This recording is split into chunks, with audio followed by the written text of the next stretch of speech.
Beletrina v živo. Prisrčno pozdravljeni in dobrodošli vi tukaj v čudoviti knjigarni Beletrina in vsi, ki nas spremljate preko zaslonov. Vesela sem, počaščena in kar malo važna, da se bom danes lahko pogovarjala z izjemnim pisateljem, pesnikom, filmskim ustvarjalcem in še bi lahko naštevala Ferijem Lainščkom.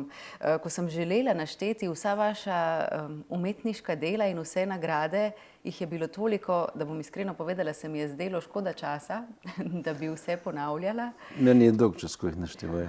Ampak Prešernovo nagrado pa seveda lahko omeniva in izpostaviva. Danes pa bova v ospredje postavila dva vaša romana, ki sta na novo izšla, ponatisnjena pri založbi Beletrina, Ločil bom peno od valov in Muriša pod naslovom Murska saga.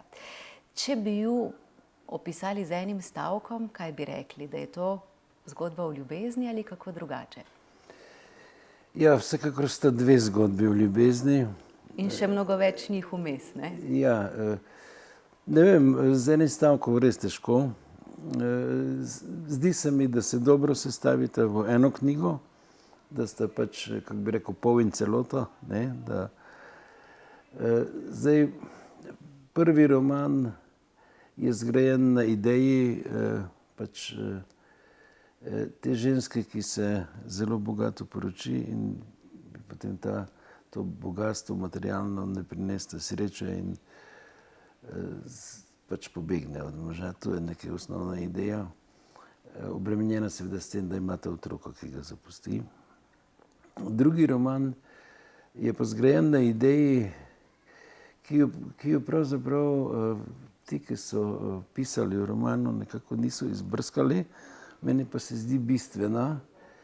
Namreč ta Muriša, ki se zaljubi v tega mladega inženirja, ki gradi ta most, mu zelo verjame. In on zmeraj njej govori, da je ta most njemu v življenju pravzaprav vse in da bi dal za ta most vse na svetu.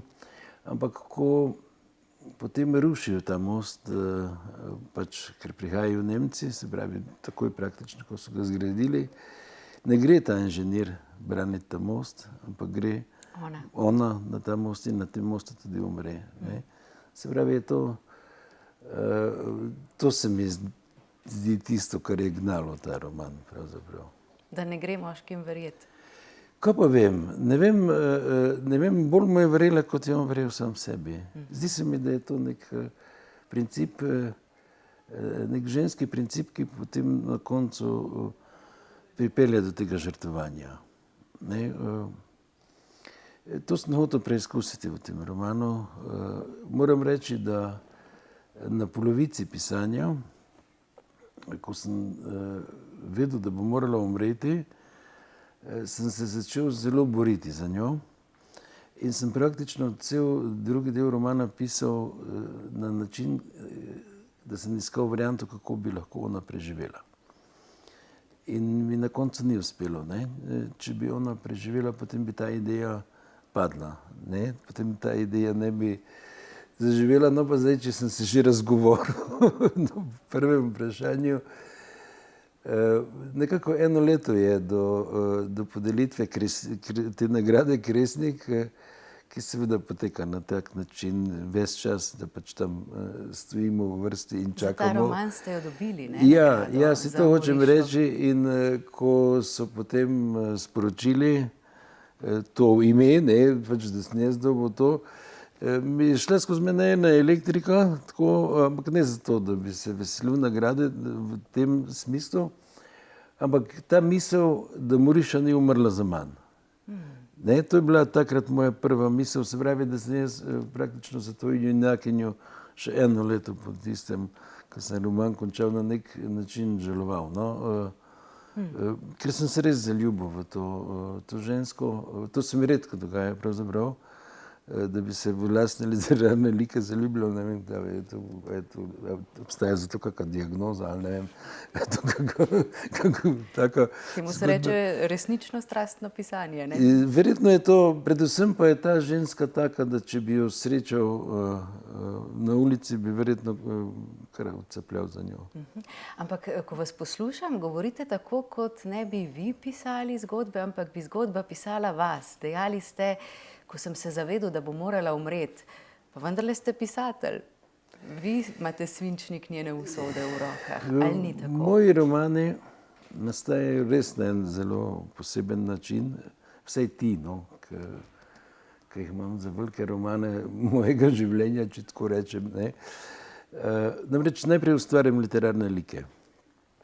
In potem je pisanje romanja pravzaprav nek dialog s temi liki oziroma potovanje s temi liki.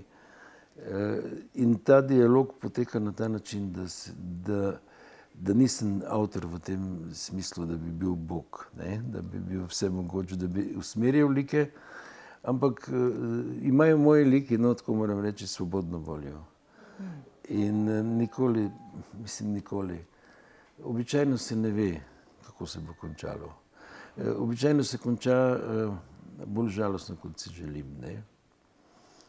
Želim si celo življenje napisati ljubezensko zgodbo z srečnim koncem. Zmeraj zaradi tega začenjam. Ko sem zopet brala, ne, romana Ločil bom peno od valov in Moriše, moram priznati, da sem jo brala še bolj s telesom kot takrat v študentskih letih, ko sta ta dva romana izšla, in da sem se spraševala ravno o tem, zakaj ste vsem glavnim junakom v bistvu namenili tako temne usode. Ampak zdaj, ko vas poslušam, pravite, da so se te usode namenile kar same. Ja, ne, seveda, zdi se mi, da je seveda, da so literarno zanimive stvari, ki se dogajajo na robu, ne? Da so literarno zanimive stvari, ko so junaki v tako imenovanih mejnih situacijah.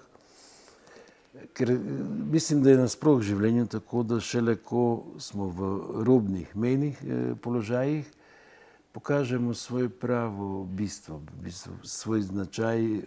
Pravzaprav tudi mislim, da človeka šele v teh mejnih situaciji zares spoznaš, ne. Pa saj to zdaj lahko jaz karikiram na različne načine, ne. Zelo enostavne načine, ne vem, če greš s prijateljem na fronto, v vojno, šele tam, če te je pripravljen reševati, ko je treba, ga res poznaš ali pa ne vem. Tudi recimo, ne vem, če je neki soseski vse lepo in prav, mož in žena se imate rada, imate otroke, imate vrt, imate vse, kar si želita, je super to, ne? Ampak literarno popolnoma nezanimivo, ne? Če pa sosed skrivaj začne prihajati k sosedi ali pa obratno, nenadoma postane literarno zelo zanimivo, ne? Mislim, hočem reči, literarni junaki so po definiciji, po moje, v mejnih teh robnih položajih, in seveda zdaj v teh položajih se najbolj pokaže, kaki so, ne? Kako ravnajo, kako se odločajo, zato so te njihove odločitve potem usodne dejansko, ko povlečejo za sabo veliko stvari, ne. Jaz si drugače ne predstavljam pravzaprav resnega romana, ne. Romana, ki ima v sebi nekaj, kar lahko nagovori druge, kar tudi drugim lahko nekaj pove, skratka, da ni samo neko zabavno branje, ne, ampak seveda nosi neki globlji premislek o življenju, no, tako, ne vem, da se sliši zdaj to malo stereotipno ali banalno, ampak meni se zdi to pomembno. Globino pa s seboj nosijo tudi sanje, ne, ki imajo pomembno vlogo v obeh romanih, pri obeh glavnih ženskih likih, ne, tako pri Elici kot potem pri Moriši oziroma Zinaidi, ne, dva imenama se pojavljajo te sanje, za katere se izkaže potem, da so preroške. Ja, skozi te sanje pravzaprav nek arhetip vstopa v romane, se mi zdi. No, vse pri teh dveh romanih je verjetno tako. Vse za prvi roman Ločil bom peno od valov je zagotovo zgodba arhetipska tudi v tem smislu, ker so to sanje o tem čevlju, ne, ker so to v bistvu, to je arhetip pepelke. Ne. V bistvu, če ga zelo zreduciramo, je ono dejansko pepelka. Ne, s tem, da ima potem to nadaljevanje, da princ ni popoln, ne, kot je v pepelki. Ja, in ne, če se na začetku zdi v romanu Ločil bom peno od valov, da gre za strašno strastno ljubezen, ne, se potem nekje od sredine naprej zdi, da sploh ne gre za ljubezen strani Ivana. No, potem v Moriši pa izvemo, da jo je imel rad, ne, in pretresljive, recimo, se mi zdijo njegove besede, ko pravi: nikoli ji nisem povedal, kako zelo jo ljubim. Bilo bi vse drugače, če bi našel teh par besed. Ja, je zelo zanimivo bilo meni razmišljati ravno v tej poziciji tega Spranskega, ker je bil roman dvakrat za maturitetno branje. In sem praktično skoraj da vse gimnazije obiskal pač v tem času in smo se veliko pogovarjali z dijaki. Se pravi, to so ljudje, ki so stari 18 let, ne, nekje na pragu polnoletnosti. In je ta perspektiva tega Spranskega, se pravi z moškega zornega koda, z dečkov, ki so stari 18 let, ki so popolnoma drugače razumeli ta lik, se mi zdi, vsaj nekateri, kot sem ga jaz razumel in kot so ga deklice razumele. In zelo se spomnim enega fanta na enem tem gimnazijskem pogovoru, ki je rekel: ja, pa kaj je narobe, če je, ne vem, kak je hitil, je rekel, ne, ker je bolj v narečju rekel, hitil po stopnicah, vse ga je pa varal. In je tako... Si je zaslužila po njegovo. Ja, si je zaslužila, jaz sem bil čisto šokiran, ne, ampak tako je bilo v njegovi percepciji, ne, tako da verjetno je to tudi res, ne, da vsako branje je pravzaprav drugačno, ne, da se knjiga res znova rodi z vsakim branjem, ne, in da je zmeraj malo drugačna. No, in to mi je recimo potrdilo, to mi je zelo potrdilo to druženje z gimnazijci, ki so pač morali brati, ki so zagotovo prebrali, ki niso blefirali in ki so morali nek odnos potem postaviti do tega romana. Tudi mislim, da se mi je sama ideja o tem, da je vsako branje drugačno, rodila na enem tem gimnazijskem pogovoru. Mislim, da je bilo v Novem mestu na gimnaziji in tako malo sem prej prišel in so se začeli zbirati pač v tem skupnem prostoru in kot običajno so deklice v prve vrste se zrinile, ne, fanti so bili pa nekaj od zadaj. In nenadoma sem začel te deklice gledati in sem začel razmišljati, katera je najbolj podobna tej moji Elici, junakinji. In gledam, dosti jih je bilo. In nisem vedel odločiti in potem sem med pogovorom jih vprašal, kaj pa vi mislite, katera je zdaj izmed teh vaših sošolk Elici najbolj podobna fizično, ne, in so vsi na druge kazali, ne. Se pravi, niso rekli, aha, ta je, ne, ali pa ne vem, te tri so. Res je verjetno vsak, ko je bral, imel drugo podobo te deklice, čeprav je ona kar opisana, ne, ampak očitno bralec potem naredi svoj lik, ne, da iz svojo podobo. Ja, vedno beremo s svojimi notranjimi svetovi. In to se mi zdi, pravzaprav, to vztrajno ponavljam, ampak to se mi zdi zelo pomembno vedeti. To se mi zdi pomembno, da kot avtor to vem, ne, da pravzaprav bralec res potem soustvari. In zdaj pa je tako, ali soustvari ali ne soustvari, ne, ali odloži knjigo prej, kot soustvari, ne, ker zagotovo se to tudi mojim knjigam dogaja, ne. Ampak verjetno je na koncu res vse skupaj ena magija, ne? Ki ali deluje ali pa ne deluje. Zdaj, ko ste rekli, da se lahko zgodi, da bralec prej odloži knjigo, vam povem iskreno, da mi je bilo nekako žal, da se roman Loči v Bompenu od valov nadaljuje potem v Moriši, zato ker je konec romana Loči v Bompenu od valov vendarle puščal eno upanje po sreči, ne? Ja. Ki pa potem splava po Muri. Ja, saj to je teh... Ampak moram hkrati povedati, da sem bila tudi ne samo očarana, ampak začarana z Morišo. Ne, saj to je pravzaprav velik problem. Mislim, lotevati se teh jaz si rečem trilogije, ne? Čeprav se mi še nobena ni posrečila, ker je tale pravzaprav trilogija v dveh delih. Ampak je pa potem še tretji roman, ne? Strah zametujev. Ki je nekako dodan, ne? Nisem več mogel prodreti v ta svet Spranskih do te mere, da bi lahko še tretji del napisal. Enostavno nisem bil dovolj notranje motiviran, ker sta me ta dva prva romana toliko, ne bi rekel izčrpala, ampak toliko sta pobrala vsega, kar je bilo naloženo v meni. Podobna zgodba, ne, se zdaj zato hecam, ker imam, čeprav mi je spodletela prva trilogija, v bistvu ne, me je potem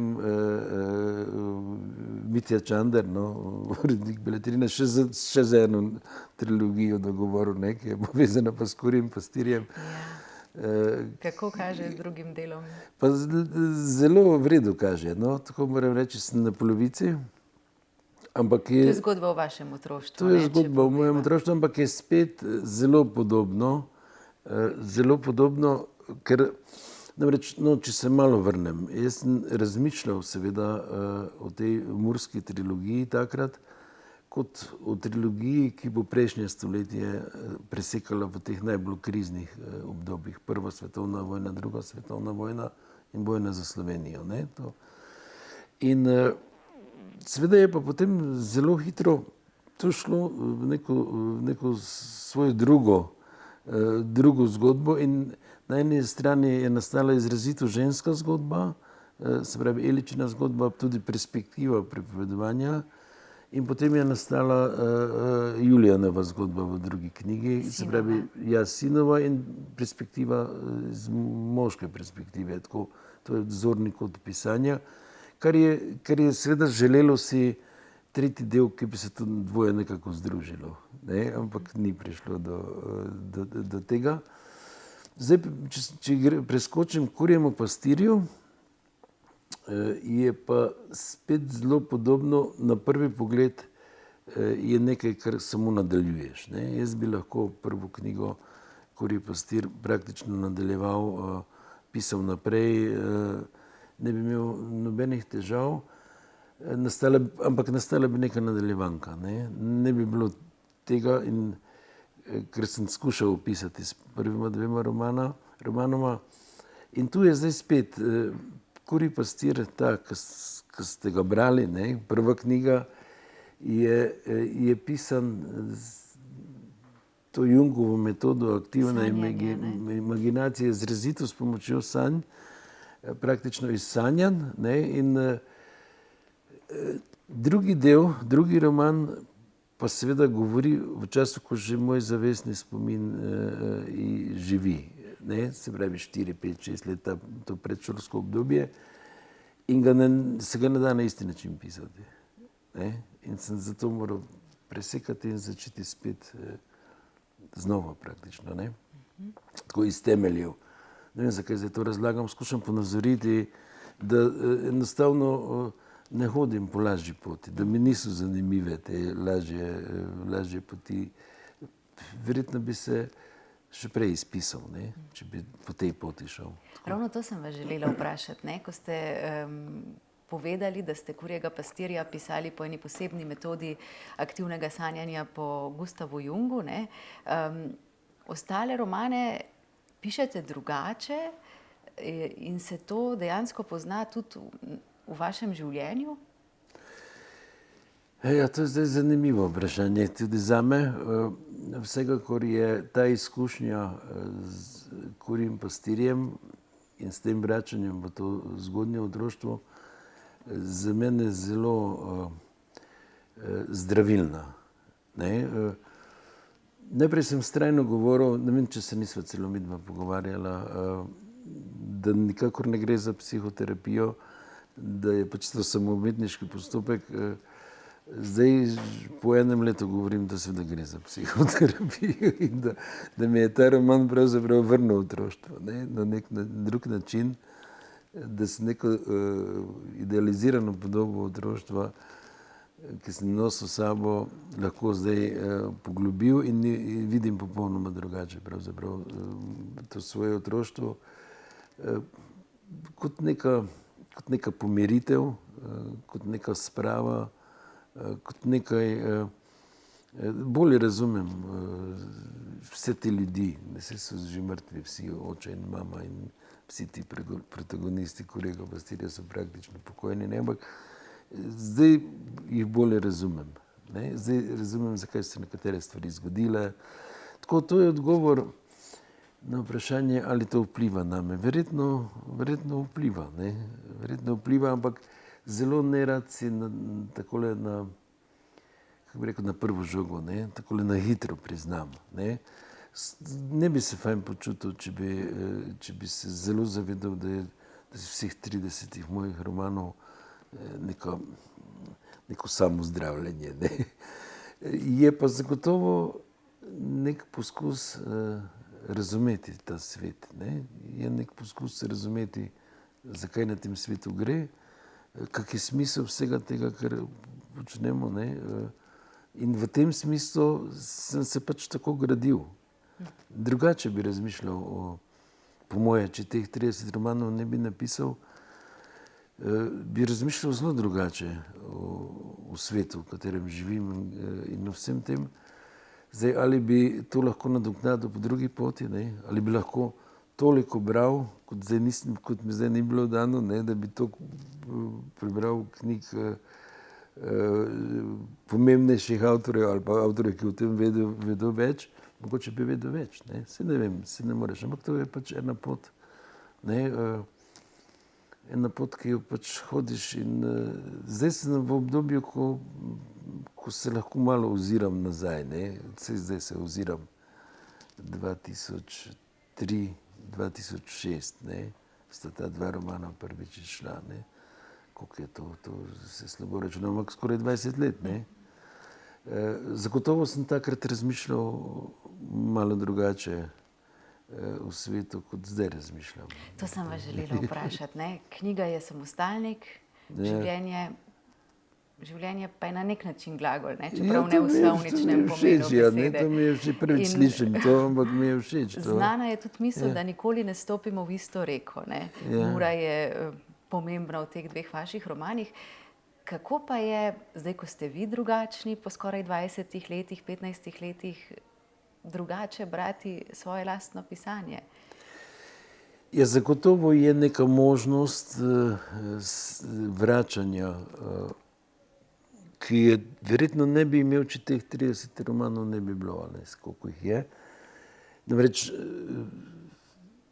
jaz se spomnim, ne vem, svojega študentskega obdobja v Ljubljani, ampak če pa grem brati roman Peronari, ki govori o tem, mi pa roman obudi neskončno več. Ne?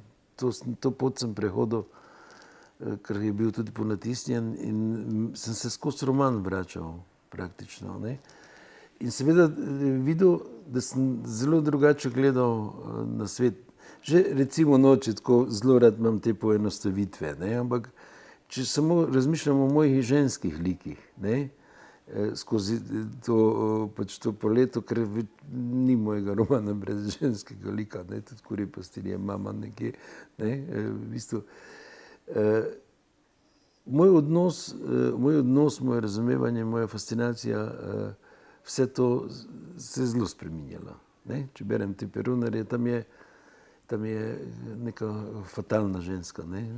Neka ženska, ki če grem malo že naprej, 2-3 romana, roman Vraza, je neka duhovna nimfomanka, ne? Ženska, ki jo praktično ni mogoče zadovoljiti v tem duhovnem smislu. Ne?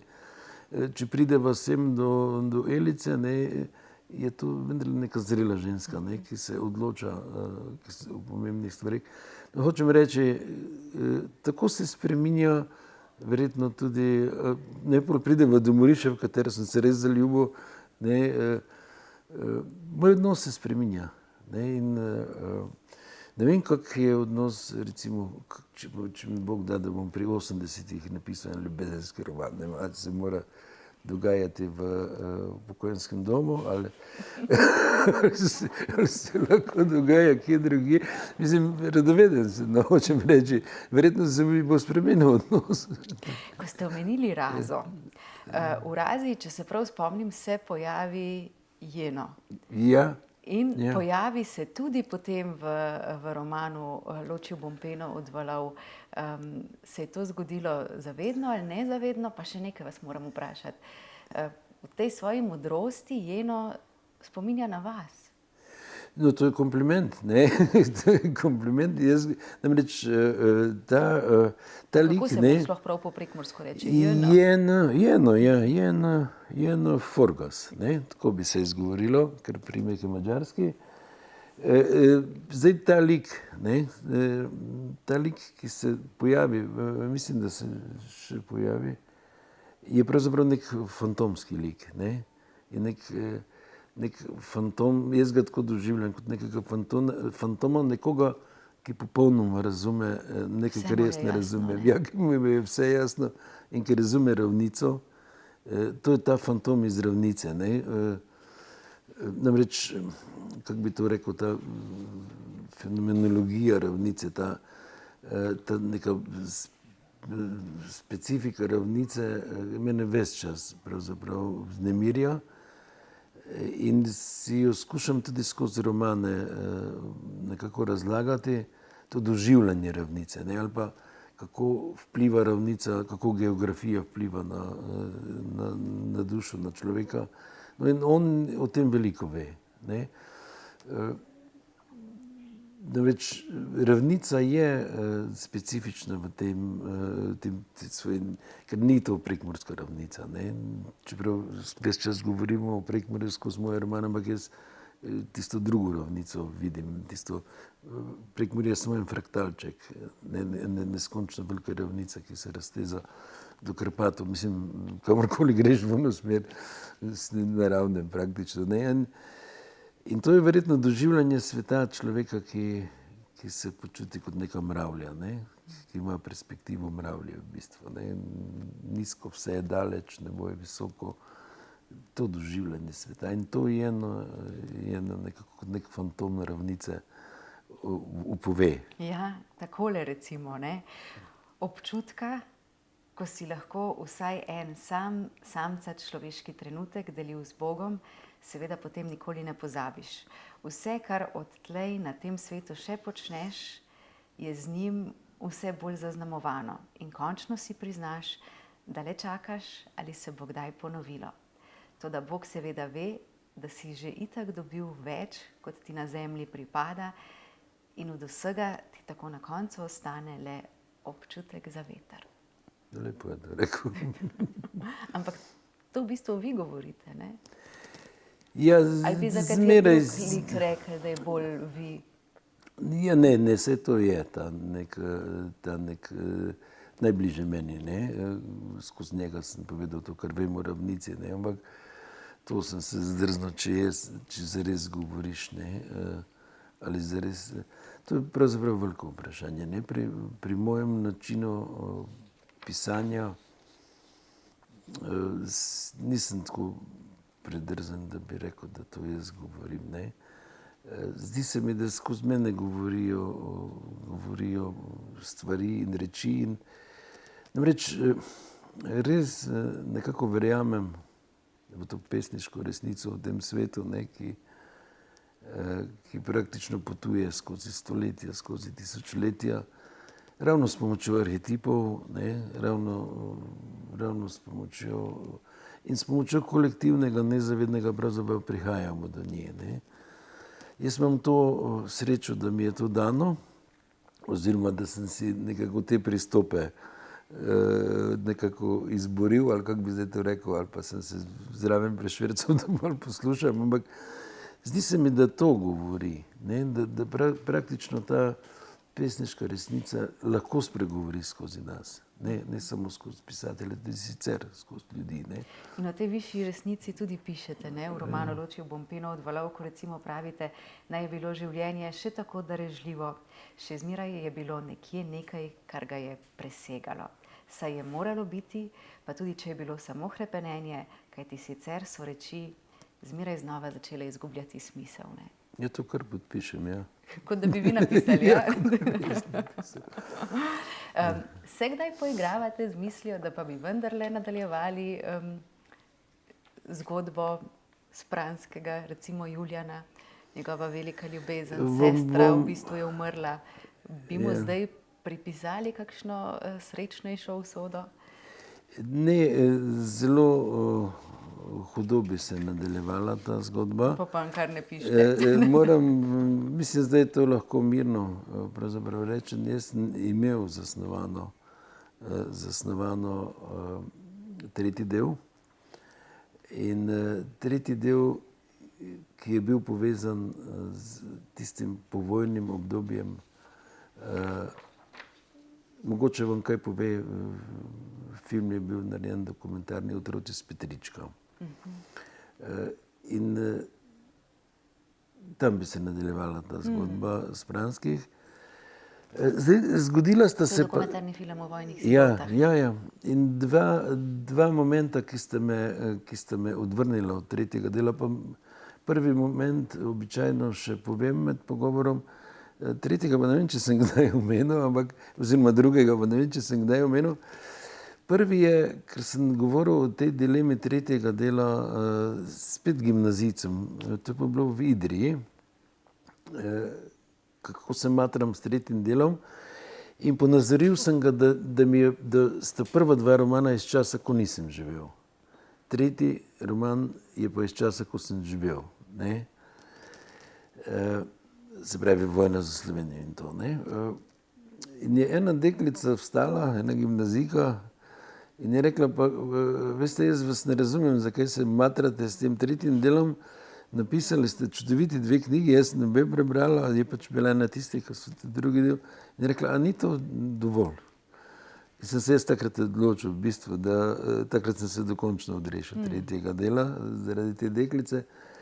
Ampak tisto res, kar me je pa najbolj matralo, je bilo pa to, da če bi pisal v tem času Vojne za Slovenijo, tako kot sem zastavil, kot je bila ta zgodba narejena, ne bi bila po volji praktično nikomur. Ne? Ker Slovenci smo razdeljeni, se jaz tako doživljam, na leve in desne, tam vmes pa ni nič, tam, ker bi moralo biti vse. Ne? In ta roman bi bil tam. Tam je resnica, ne? Vmes je resnica. In sem rekel, zakaj bi z leve in desne zlivali na mene gnojnico, ker to počnejo Slovenci radi, ne? Ali z ene ali z druge. Zdaj, če pa z dvoje zlivajo, potem te pa zalijejo. Ne? In to so momenti, ki so me odpeljali v stran. Mogoče bom pa pri 80-ih pa napisal ne ta ljubezenski roman, ampak tole tretji del. Ko vam bo že vseeno, če zlivajo pa vas gnojnico. Vseeno, ja. Ja, še en odlomek iz Moriše bi prebrala, če dovolite.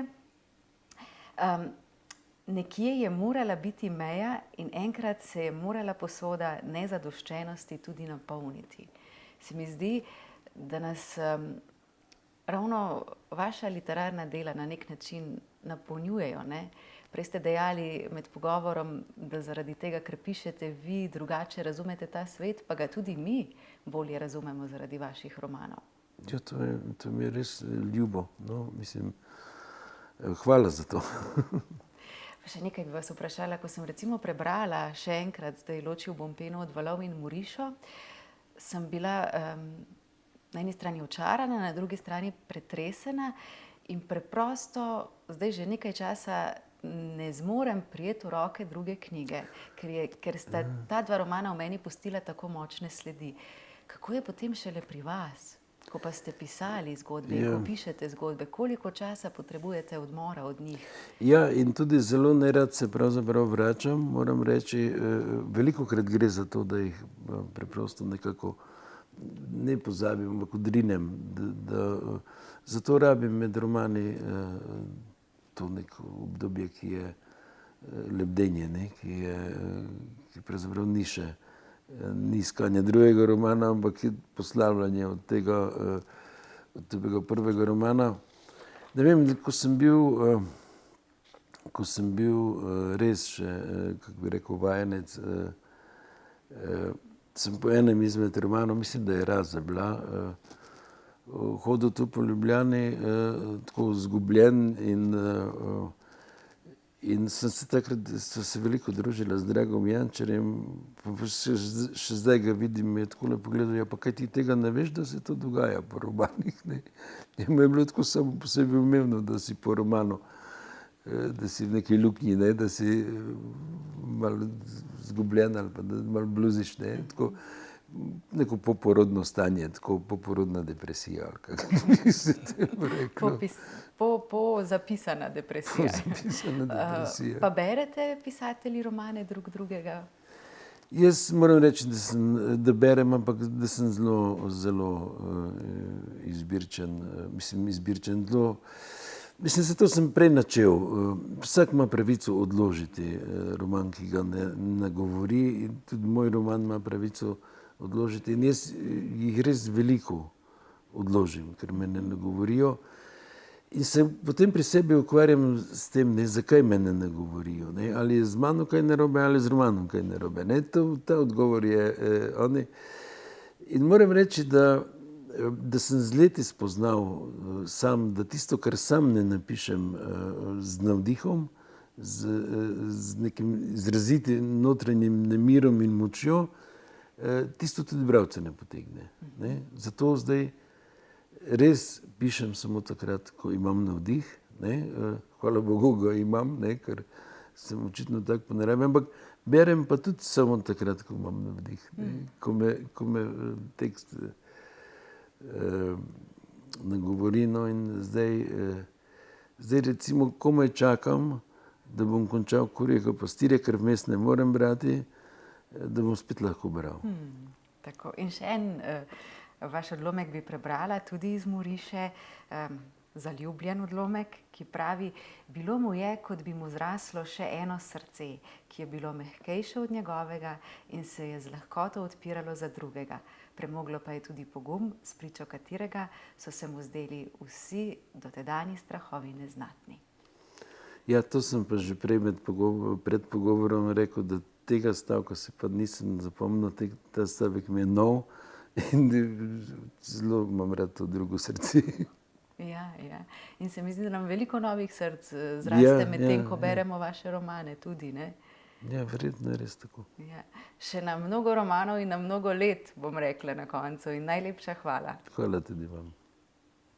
In tudi na mnogo pesmi, ne? In vseh drugih ustvarjanj. Pesmi bodo itak.